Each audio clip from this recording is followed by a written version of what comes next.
Խորենացիի դեպքերով կալանավորված Արարատ Խանդոյանի մեղադրանքը դատանում չհիմնավորվեց, հետևաբար ըստ փաստաբանի նա չպետք է դատապարտվի զանգվածային անկարգություններին մասնակցելու համար։ Միջնորդում եմ Արարատ Խանդոյանին առաջադրված մեղադրանքում ճանաչել անմեղ եւ նրան նկատմամբ վկայական արտահայտման դատավիճակ եւ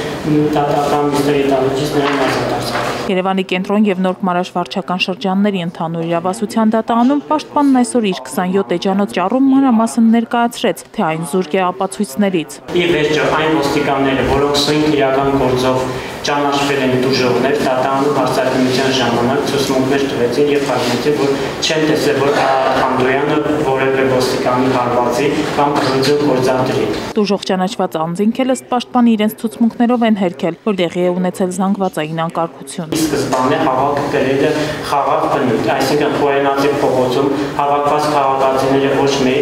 ոչ մեկին իրար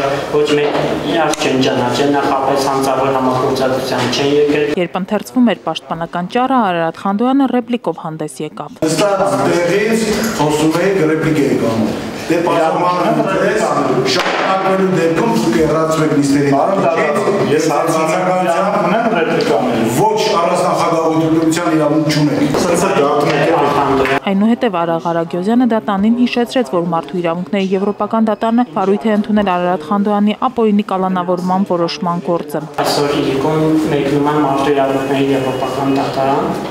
եւ շուտով կարելի ասել Հայաստանի դեմ որոշում է կայացվում։ Դա 900 Արարատ Խանդոյանի ճառը պատրաստ չէր, նա 10 օր ժամանակ խնդրեց պատրաստվելու համար։ Դատական նիստը կշարունակվի հունիսի 27-ին։ Հիշեցնենք, որ մեղադրողը Արարատ Խանդոյանին միջնորդել էր դատապարտել 4 տարվա ազատազրկման։